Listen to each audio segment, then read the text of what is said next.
Converting job applications to interviews. In the last video, I said that job descriptions are the single most important document in your job search. Let's talk about why. Here are the learning outcomes for this video. By the end of the video, you should 1. Understand how employers use job descriptions. 2. Understand how using a job description is the key to getting an interview. And 3. Understand some cover letter and resume strategies you can use to get an interview. Let's get started. In an earlier video, I mentioned that the hardest part of the job search isn't brainstorming jobs you want or even finding them. It's convincing an employer to hire you. You convince the employer that you're the best candidate by highlighting how your experience, education, and qualifications match those listed in the job description. How you use the job description will determine if you get an interview. Think back to taking tests in elementary school. Some teachers prepared you for the real test by giving you a practice test, including the answers, in advance. You then take the practice test and check your answers against the answer key to figure out if you understood the material. Later on the day of the real test, you might discover that the real exam was almost identical to the practice test you prepared with. If you completed the practice test and understood its answers, then you aced the real test. This is the same process employers use with the job description. Basically, the job description is the answer key and your application materials are the test, meaning that if you can show in your resume and cover letter how you meet the requirements in the job description, then you'll pass and hopefully get an interview. The opposite of this is true as well. If you fail to use your resume and cover letter to show the hiring manager how you meet the requirements listed in the job description, then you won't get an interview, which means you won't get a job. Now that we understand how to use your application documents, let's talk about strategies that can increase the chances of landing an interview. We'll start with the cover letter.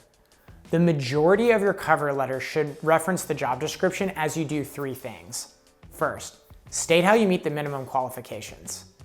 Second, provide specific examples from work or school highlighting how you've executed the job responsibilities listed in the description. Third, state how you meet any of the preferred qualifications. Just a reminder that the focus of your cover letter should be on persuading the employer that you're qualified and not on anything else. Your cover letter shouldn't include sentences like, I really want this job because of blah, blah, blah, or I'm a good person because of yada, yada, yada. Instead, most of the sentences in your cover letter will start with, I meet the minimum qualifications because of XYZ, or I have experience covering several of the job responsibilities, blah, blah, blah. Most candidates aren't perfectly qualified for an opening, meaning they don't meet all the qualifications in the job description. Here are a couple strategies you can use if this applies to you.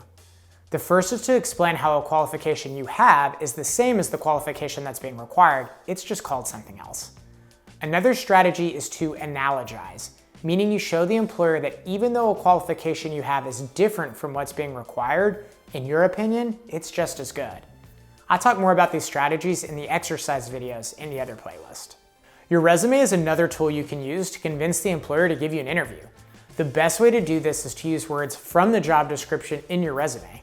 For example, if you're applying for a financial analyst position and the phrase financial modeling is listed as a responsibility in the job description, then make sure that phrase is also in your resume if you have that experience. A few other job application tips. First, be professional in all aspects of your application. For example, make sure that your documents don't have mistakes and make sure to answer all the required application questions. Second, double check that the document's uploaded properly. Sometimes the formatting for resumes gets messed up when uploaded to employer websites, so you might have to do some cleanup. And third, follow up with the employer after a reasonable amount of time if you haven't heard back about your application. If you're getting quickly rejected for a job after applying, there might be 2 reasons for this. First, you might be applying for jobs you're not qualified for. Second, your resume and cover letter might not be showing the employer how you meet and exceed the minimum job qualifications. Your document should be persuasive, so make sure that they illustrate that you're a great candidate and should be hired. That's the end of this foundational video, but just a reminder that this video is part of a longer playlist. The playlist is in chronological order, meaning videos at the beginning of the playlist cover things that occur at the beginning of a job search and vice versa. If you liked this video, then you should check out the other videos in the playlist. If you thought this video was confusing, then try going backwards in the playlist to learn more about job search up until this point, or even forwards in the playlist to see how things come together. Thanks.